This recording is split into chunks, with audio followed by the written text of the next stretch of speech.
Hola chiquillos, es un agrado para mí poder estar en contacto nuevamente con ustedes. Este video está dirigido a los cursos segundo año medio B y segundo año medio F y tiene como finalidad realizar una contextualización acerca de la obra literaria que ustedes debían leer.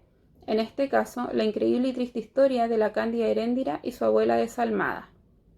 Vamos a partir hablando acerca de algunas características del autor, luego nos vamos a referir al contexto histórico en el que fue escrito y por último vamos a hablar acerca de los temas principales que se abordan en ella y también sobre los personajes y cómo estos evolucionan a lo largo de la obra. Bueno, acerca de Gabriel García Márquez, ¿qué es lo que podemos decir? En primer lugar, que era colombiano y que él es considerado la pluma maestra del realismo mágico, un movimiento sumamente importante para nosotros, puesto que se da durante el siglo XX netamente en Hispanoamérica. Ahora bien, Gabriel García Márquez fallece el 17 de abril del año 2014 en la Ciudad de México. Es ahí cuando empiezan a salir a la luz ciertas curiosidades del autor. Por ejemplo, se dijo que Gabriel García Márquez jamás escribía si es que en su escritorio no había una flor amarilla, puesto que para él esto simbolizaba la creatividad y él era un hombre sumamente supersticioso.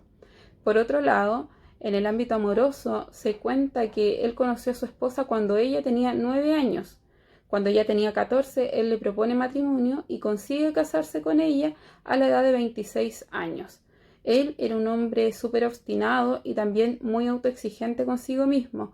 Es más, una obra que ustedes leyeron el año pasado, que está titulada como Crónica de una muerte anunciada, tardó en ser escrita 30 años. Él iba guardando sus escritos cuando sentía que no estaba motivado. Entonces había largos periodos de tiempo en donde él no sentía la necesidad de escribir y por ende no lo hacía. Y también, como dije anteriormente, era muy exigente consigo mismo, así que cuando creía que algo no estaba realmente bueno o realmente perfecto, lo iba desechando o bien lo iba guardando para luego mejorarlo. Para continuar entonces vamos a comenzar hablando acerca de la obra La increíble y triste historia de la Cándida Heréndira y su abuela desalmada. Yo sé, es un título bastante largo, sin embargo el texto es muy breve en comparación con otros que han leído, tiene un lenguaje bastante sencillo y además que aborda temáticas que son muy importantes y que nos entregan un espacio para la reflexión. La Cándida Heréndira, o la increíble y triste historia de ella, se basa en una joven quien es maltratada por su abuela. Su abuela es un personaje sumamente importante dentro de la misma, puesto que ejerce el matriarcado de una manera súper enérgica, puesto que es ella la que cría, ¿cierto?, a su nieta y además la que da las órdenes siempre. Sin embargo, en sus órdenes podemos establecer que ella era una persona que se basaba bajo la idea patriarcal. Ella siempre señala a los amadices, ¿cierto?, a su esposo y a su hijo quienes ya habían fallecido, y es en nombre de ellos o bajo la presencia de ellos que ella realiza todas las actividades que se nos cuentan a lo largo de la historia. Ahora vamos a mirar unas diapositivas para que vamos ahondando, ¿cierto?, en las temáticas más importantes del libro. Ya chiquillos, entonces acá tenemos nuestro PPT y comenzamos hablando acerca de los datos biográficos del autor. Ya les había mencionado que él es colombiano, nació en el año 1927 y falleció en el año 2014. Además de ser escritor, él fue guionista, editor y periodista. Ganó el Premio Nobel de Literatura en el año 1982 y está directamente vinculado con el movimiento literario del realismo mágico, del cual vamos a hablar en unas diapositivas más adelante. Otras obras reconocidas del autor son Cien años de soledad, El amor en los tiempos de cólera y El coronel no tiene quien le escriba, pero también está Crónica de una muerte anunciada, que es una de las obras que ustedes leyeron en primero medio. En relación a la obra, podemos decir que es una novela corta. Si ustedes buscan en internet, hay muchos sitios que declaran que es un cuento extenso. Sin embargo, debemos considerar que las características del cuento nos señalan que debe tener pocos personajes y una sola historia o un solo tema, el cual se va tratando en el transcurso, en el desarrollo de la obra. Sin embargo, la novela, por su parte, tiene más personajes y además hay historias que se van entrelazando para llegar, ¿cierto?, a la trama principal. Es lo mismo que sucede con esta obra. No solamente se nos cuenta la historia de Cándida Heréndira, sino que además se nos habla de la historia de la abuela, se nos menciona en algún momento la historia de Ulises y su familia, ¿cierto? Incluso también hablamos del fotógrafo, de la historia que hay con él. Entonces son muchas historias pequeñas que se van entrelazando para poder formar la trama final, que es la historia de Heréndira. Por esas cualidades lo vamos a considerar entonces una novela corta. Fue publicado por primera vez en el año 1974 y su principal tema es la prostitución a la cual es sometida esta niña. Sus personajes principales entonces son Heréndira, la abuela y Ulises. En relación al movimiento literario que ya habíamos mencionado antes, que es el realismo mágico, esta es la narración de hechos insólitos, fantásticos e irracionales en un contexto realista. Es un movimiento literario del siglo XX y el cual tiene como interés mostrar lo extraño como algo cotidiano y común. Su finalidad entonces es mostrar la actitud de los personajes ante los hechos irreales y fantásticos.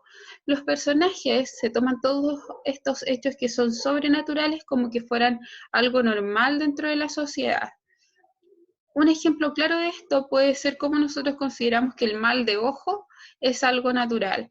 Y en muchos lados se vive con esto. Es más, tenemos a personas, ¿cierto?, que sacan el mal de ojo, que rezan para quitar el mal de ojo a un bebé, a un niño, ¿cierto? Y vivimos con esto. Ahora bien, es lo mismo que sucede en este movimiento literario. Lo que hacen estos escritores, en este caso Gabriel García Márquez, es jugar con estos hechos, con las cosas sobrenaturales que nosotros llegamos a creer en algún momento y que las hacemos parte de nuestra cultura. En relación a los personajes o algunas cualidades principales de los personajes son que Heréndira era una niña muy dominable, por su parte la abuela era cruel y dura y tenía mucho poder de convencimiento, mientras que Ulises era un apasionado de la vida. Ahora bien, a veces la abuela podía ser muy cruel, como si no tuviese corazón. Es más, piensen en el nombre de esta historia, la increíble y triste historia de la Cándida Heréndira y su desalmada abuela. O sea, no solamente no tenía corazón, no tenía alma, que simboliza como lo más puro que puede tener un ser humano. Bueno, a pesar de que esta mujer pareciese no tener ni corazón ni alma, Heréndira siempre volvía a estar con ella, a pesar de todo lo malo, a pesar de que en algún instante se la llevan los misioneros, ¿cierto? Y está lejos de la abuela, Heréndira vuelve a este hogar. ¿Qué podemos decir de esta niña? Es una joven de 14 años que tras la muerte de su padre es criada por la abuela. Es una niña sumisa y obediente quien sufre diferentes tragedias originadas por el viento de la desgracia. Y ojo ahí, chiquillos, este viento de la desgracia es sumamente importante dentro de la obra, puesto que cada vez que éste aparece, algo malo le sucede a Heréndira. Por su parte, la abuela, tenemos características físicas que son obvias, es una mujer grande y gorda quien explota de maneras inimaginables a su nieta. O sea, nosotros no pensaríamos que una abuela puede llegar a hacer tanto daño a un niño. Sin embargo, acá nos narran, ¿cierto?, esta historia que nos deja de cierto modo en shock. Ahora, fue rescatada de un prostíbulo por Amadi, ¿cierto?, su marido, y tiene la certeza de que su nieta le debe pagar cada una de las cosas que ella le ha brindado a lo largo de su corta vida. ¿Por qué? Vamos a comenzar entonces desde un principio. Heréndira se levantaba en la mañana muy temprano a ordenar la casa, a hacer los quehaceres del hogar, ¿cierto? Ella lavaba, ella doblaba la ropa, ella cocinaba, ella sacaba el polvo, sacaba las alfombras, las lavaba, luego las entraba, incluso tenía que bañar a esta mujer grandota, como podemos ver reflejada en esta imagen, y no solamente bañarla, sino que además la tenía que vestir, la tenía que maquillar, la tenía que peinar, tenía que ponerle perfume, todo, dejarla arreglada. Se nos narra en algún momento de la historia lo cansada que quedaba esta niña después de hacer esto sobre todo, bañar a su abuela. Bueno, ellas dos tenían una conexión súper especial y era que ambas podían seguir haciendo cosas a pesar de estar dormidas. eran una especie de sonámbulas. Entonces la abuela le seguía dando órdenes a Heréndira y Heréndira seguía obedeciendo a pesar de que ambas estaban durmiendo. Ese día, el día en que aparece este viento de la desgracia, Heréndira, por su cansancio, no se da cuenta que deja las velas encendidas, el viento bota las velas y se produce un gran incendio. ¿Qué es lo que pasa acá? Se quema absolutamente todo, quedan sin nada. La abuela dice, bueno, perfecto, me quemaste la casa, tienes que pagarlo de alguna forma y no haya ninguna otra mejor que decir, te vas a prostituir. No se lo dice directamente, pero la lleva, ¿cierto?, donde un habitante del pueblo en el que ellos vivían y la vende. Con el poco dinero que ella recibe, logra pagarle a algunas personas para que la lleven por el desierto, para que embalen sus cosas y la acompañen, instala un campamento en el desierto y vuelve a vender a su nieta al cartero por una suma de dinero insignificante, pero que tenía una doble finalidad, y era que el cartero corriera la voz de que había una niña en el desierto que estaba siendo prostituida. Tenemos, por otro lado, a Ulises, que se enamora completamente de Heréndira cuando la ve. Cuando Ulises se entera de la existencia de esta niña, quiere verla como de lugar. Sin embargo, cuando él trata de entrar al campamento en el que estaba Heréndira, la abuela lo detiene y le dice, hey, no, tú no, no, ¿qué haces acá? Tú que pareces un ángel, te faltan las puras alas. Y ahí hay una conexión con otro texto de Gabriel García Márquez, que nos habla de un hombre que tenía alas enormes. Ulises le dice, bueno, yo no tengo alas, pero mi abuelo sí las tenía y nadie me cree. Ahí hay una intertextualidad, recuerden, la intertextualidad es la conexión entre dos textos. Entonces, Ulises quiere entrar, la abuela no lo deja, y es en este momento en donde nosotros podemos decir, ah, quizás esta señora sí tenía corazón. ¿Por qué? Porque ahí ella reconoce haber traspasado los límites del horror con lo que está haciendo su nieta, con lo que le está haciendo a su nieta. Erendira estaba con fiebre, estaba llorando, le dolía mucho el cuerpo, sentía que tenía vidrio en él, entonces detiene a todos los soldados que estaban haciendo fila para estar con Erendira y le dice, no, váyanse, que se creen ustedes, así como culpando a los que estaban ahí esperando por ella, siendo que la principal responsable de la prostitución de esta niña era ella misma. Ulises logra entrar al campamento y estar con Heréndira. Heréndira de alguna forma también logra enamorarse de Ulises y entablan una relación que es bastante corta, bastante breve. Él luego de esto busca rescatarla de la garra de su abuela, dejando de lado su vida junto a sus padres. Y acá hay otro punto importante y algo que me gustaría que ustedes buscaran en el texto, y es qué pasa con Ulises, por qué las naranjas que transporta su padre son tan importantes. Hay datos que son muy, muy relevantes y que son muy entretenidos también de analizar dentro de esta obra. Entonces, Ulises vivía con su mamá, con su papá, tienen árboles, tienen naranjos y algo pasa con estos. Es importante que ustedes busquen ahí qué es lo que sucede. Bueno, él deja su vida de lado para estar con Heréndira y se da cuenta que la única forma de estar con su amada es matando a la abuela. Primero trata de envenenarla, dándole un pastel, ¿cierto?, con arsénico, y esta señora se lo come todo, todo, no, incluso se come la porción que le había repartido a él, y no le pasa absolutamente nada. Luego le coloca dinamita al piano de esta señora y nuevamente no le pasa nada. ¿Cuáles son los temas que abordamos en esta obra? Primero, la crueldad, ¿cierto?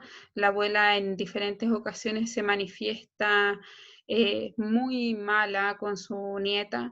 Ella no siente lástima, más que en la ocasión que ya les mencioné antes, cuando reconoce haber traspasado los límites del horror, pero ella solamente ve en la niña un bien económico. Ella necesita que esta niña le pague lo que le quitó. está la prostitución infantil, y acá también hay un tema en el que nosotros podemos reflexionar, o sea, culpamos a la abuela, ¿cierto? Que es la que la está prostituyendo. Pero ¿qué pasa con todos estos hombres, ¿cierto? Que saben que es una pequeña, que es una niña de 14 años, o incluso aunque no supiesen su edad, por sus características físicas, lograban ver que era una niña y aún así quieren estar con ella, quieren pagar por estar con ella. A pesar de este ambiente cargado de amargura, tenemos el amor que nace entre Heréndira y Ulises. Tenemos la manipulación, ¿cierto? Ya lo sabemos, la abuela no solamente manipula a Heréndira, hay un fotógrafo por ahí entre medio que también es súper manipulado por la abuela. Está la discriminación, y aquí hay un episodio que yo encuentro que es súper fuerte también dentro de la obra, y es que cuando las mujeres de un pueblo cercano se dan cuenta de lo que pasa en el campamento de Heréndira, no es algo que a ellas les acomodan, van, buscan a esta niña y la muestran en la plaza pública, la avergüenzan, entonces la culpan a ella de algo a lo que ella estaba siendo sometida por obligación. Y por otro lado tenemos la soledad no solamente de Heréndira, sino que de diversos personajes que van transcurriendo en el pasar de la obra. Y por último, tenemos el final de la obra, en donde Heréndira logra huir. ¿Qué es lo que pasó con la abuela? ¿Ulises habrá logrado su cometido? Eso es algo que ustedes tienen que averiguar con su lectura. Entonces, ella corre hacia el mar, ignorando los gritos de Ulises, corre muy rápido, sin escuchar que Ulises la gritaba hasta quedar sin voz. Y jamás se vuelve a saber de ella. ¿Qué es lo que tienen que investigar ahora? ¿Qué es lo que pasó con la abuela? ¿Qué es lo que pasa con Ulises? Y sobre todo, chiquillos, tienen que reflexionar en torno a estos temas que son tan importantes. Nosotros lo estamos viendo sumamente alejado con una obra literaria. Sin embargo, si empezamos a averiguar un poquito más, hay hechos que podemos conectar, ¿cierto?, con la vida real. En Chile han ocurrido casos en donde han aparecido situaciones similares, en donde han habido niños explotados físicamente, también psicológicamente. Entonces es importante que ustedes vayan analizando cómo podemos llevar esta obra a a nuestra vida cotidiana, a las noticias que vemos diariamente. También me gustaría que pensaran en lo siguiente: ¿es posible afirmar que esta abuela realmente era desalmada? ¿Creen que alguien pudiese decir, no, esta señora en realidad no era tan mala como uno lo ve? ¿Creen que hay alguien que pudiese pensar eso? ¿Por qué? Bueno, chiquillos, como dije anteriormente, es un agrado para mí haber podido estar en contacto nuevamente con ustedes. Espero este video haya sido de gran utilidad y que puedan haber resuelto algunas dudas. Y si bien surgen algunas ahora, no duden en escribirme al correo institucional segundo B o segundo F @hispanoamericano.cl, o bien al Facebook del Departamento de Lenguaje, en donde voy a estar atendiendo los días martes de 2 a 5 de la tarde. Entonces, frente a cualquier cuestionamiento que les surja, no duden en utilizar todos los medios que nosotros tenemos disponibles para ustedes. También aprovecho de instarlos a realizar la ficha de lectura que se les va a subir a la plataforma del colegio y también al Facebook de Lenguaje. Aprovechen este tiempo de leer, aprovechen también para estudiar, pero sobre todo aprovechen el tiempo para reflexionar y estar con sus familias. Un abrazo a la distancia.